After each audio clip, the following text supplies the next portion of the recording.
A familiar face will be back on the grid full-time next season when Nico Hulkenberg makes his Formula One comeback with Haas. It won't be the first time an F1 driver has dropped out of the sport, only to find the lure of Grand Prix racing too strong to resist and come back for more. Hulkenberg first graced the Formula One grid back in 2010, when he arrived as a fresh-faced rookie racing for Williams, and grabbed the headlines when he sealed a shock maiden pole position in Brazil. Look at the time! Look at that! It's almost a second quicker! Nico Hulkenberg! Job on the line at Williams, but a job well done today in qualifying. But despite his exploits in Sao Paulo, he was dropped at the end of the year and had to make do with a reserve driver job at Force India, before he made his first comeback when he was promoted back to a race seat in 2012, a position he would keep until a 2017 move to Renault, as he earned a reputation as one of the most consistent midfield point scorers in the business, even if he has yet to make the podium in his 181 starts. But with Renault signing up Esteban Ocon for 2020, the Hulk found himself out of a drive once again, before becoming F1's go-to super sub, stepping in to drive for Racing Point twice in 2020 and covering 2 races for COVID-hit Sebastian Vettel at Aston Martin in 2022. But next season he'll be back on the grid with Haas. Will it be the year he finally seals that elusive podium finish he's been chasing for so long? Alongside Hulkenberg at Haas next year will be his former sparring partner, Kevin Magnussen, who has also dropped off the grid twice, only to return to the sport each time. Despite achieving a podium finish in his very first race, Magnussen was dropped by McLaren at the end of his maiden year in 2014 to make way for Fernando Alonso. He sealed his first return to the grid in 2016, racing for the returning Renault team for 1 season before a switch to Haas. In 2021, the team opted for an all-new lineup, and Magnussen was once again without a seat. His F1 career looked to be over until he got a late call-up to replace Nikita Mazepin on the eve of the 2022 season. And once he was back in the car, it was like he'd never been away, as he qualified well inside the top 10 at the season opener in Bahrain, converting a P7 grid slot to a superb P5 on race day. But Magnussen was saving the best till the end of the season, when he nailed his lap in a rain and red flag affected qualifying session in Sao Paulo. That's a great lap from Kevin Magnussen. You're P1, mate. You're kidding. To seal his and Haas's first ever pole position. But not every driver is able to add to their legacy on their second spell in the sport, even if they're a world champion. Alan Jones made his name as a tough, straight-talking and super quick driver in the late 1970s, when he hooked up with a Williams team that was the coming force in Grand Prix racing, and took 5 wins in 1980 to win the championship. 2 more wins followed in 1981, but at the end of the year, missing the Australian sunshine and ready to go home, Jones abruptly retired. But F1 is an addictive sport, and he was tempted back for a one-off race in 1983 for Arrows, before sealing a full-time return in 1985 with Team Haas. Alas, the car was neither quick nor reliable, and 2 points finishes and a staggering 14 DNFs were all he had to show for his second stint before he hung up his helmet for good. Nigel Mansell famously won his F1 World Championship title with Williams in 1992, then immediately left to race in America, securing the IndyCar title at the first time of asking. But like so many before him, F1's call proved too alluring to resist, and after Ayrton Senna was tragically killed in 1994, Mansell answered a plea for help from his old team Williams, returning for 4 races that year. Damon Hill was busy fighting Michael Schumacher for the championship, but mustachioed maestro Mansell showed he was still as quick as ever by beating both of them to pole position in the season finale and title decider at Adelaide. And when the title rivals collided on race day, out goes Schumacher!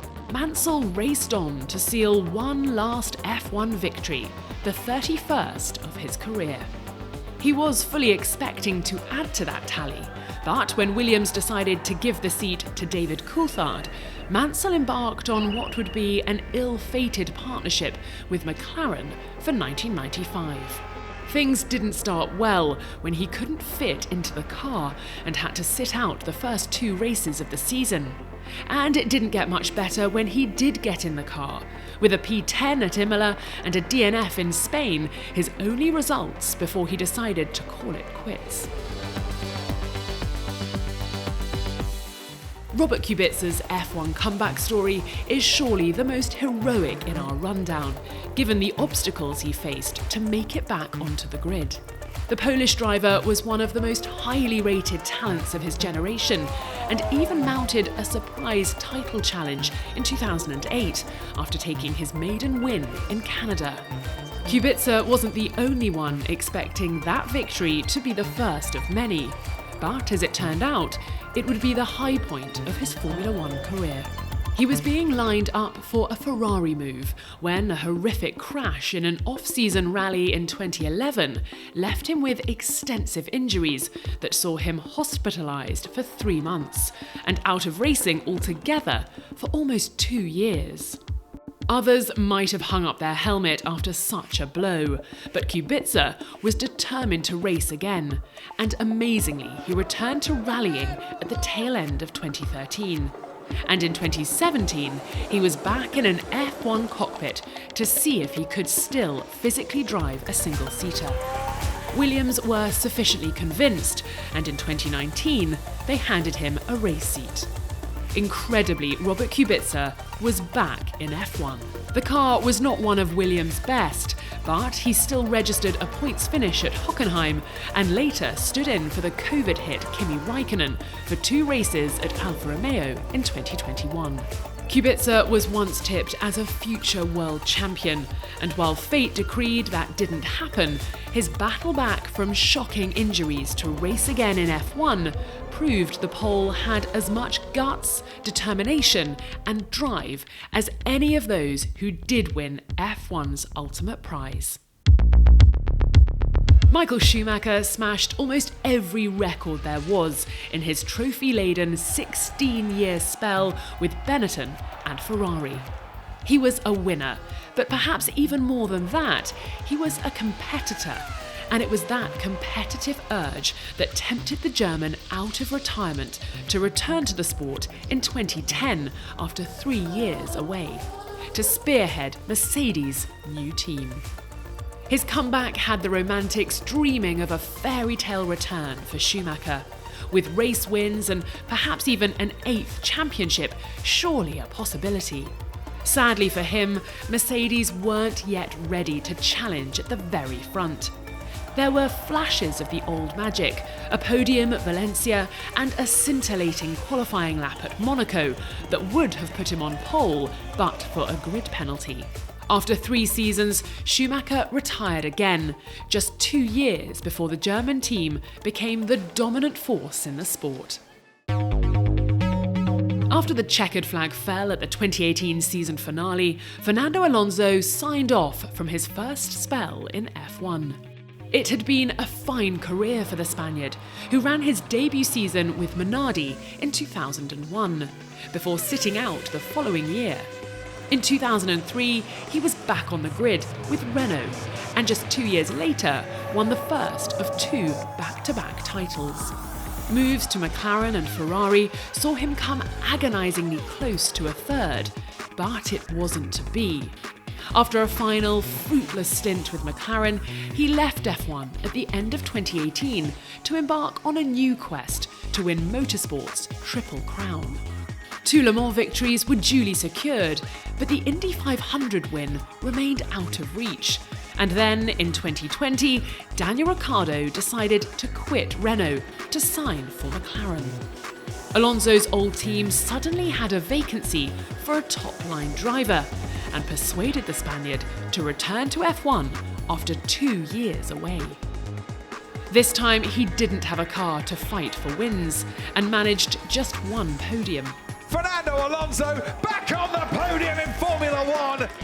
But the competitive fire seems to burn as fiercely as ever in Alonso, despite his status as the oldest driver on the grid.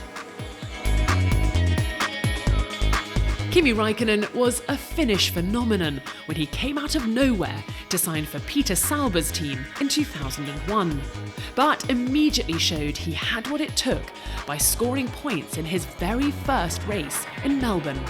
He won the World Championship with Ferrari in 2007 and spent 2 more years with the Scuderia before deciding to indulge his love of rallying. But then, after 2 years away, his appetite for track racing was back, and so was he. Now, racing in the black and gold of Lotus, there were podiums in 2012, and then, one glorious night in Abu Dhabi, he uttered the immortal line. Just leave me alone, I know what to do. He did indeed know what to do, and raced on to victory, his first since the 2009 Belgian Grand Prix. He followed that up by winning again in the season opener the following year, and a string of further podiums earned him an unlikely move back to Ferrari. There was one more win at the 2018 US Grand Prix. Thank you. Finally. Before a 3-year spell back at his first team, now racing as Alfa Romeo, brought Kimi's F1 career full circle. And in 2021, the Iceman slipped off into retirement for good. Only 2 Formula One drivers have achieved the ultimate goal of winning the World Championship after making a comeback, and the first to do so was Niki Lauda. After winning 2 titles with Ferrari, Lauda moved to Brabham in 1978. But the following year, he dramatically walked away from the sport after pulling into the pits during practice for the Canadian Grand Prix and telling team boss Bernie Ecclestone that he had no desire to, in his own words, continue the silliness of driving around in circles. He left Formula One and went off to run his own airline. But 2 years later, he was tempted back by new McLaren boss Ron Dennis. Some sponsors were said to be unconvinced that Lauda could still cut it at the top, but he soon silenced his doubters by winning his 3rd race back at Long Beach. In 1984, he was joined at McLaren by a young Alain Prost, but managed to use all his experience and guile to beat the Frenchman by just half a point to seal a 3rd and final championship. He did 1 more year and took one last victory at the 1985 Dutch Grand Prix before finally hanging up his helmet. Prost had been beaten to the title by Lauda in 1984, but the following year he would not be denied and comfortably took the first of back-to-back championships. A 3rd title followed in 1989 before he left McLaren, having fallen out with teammate Ayrton Senna as one of F1's most legendary rivalries boiled over. He took refuge at Ferrari, and another explosive championship showdown with Senna followed in 1990, before he was fired from the team for criticising the car and left without a drive for 1992. But he got his chance to return when Nigel Mansell parted ways with Williams at the end of the season. And so, for 93, Prost was back on the grid and ready to prove he was still as sharp as ever. And prove it he did, winning 7 times to seal a 4th dominant title.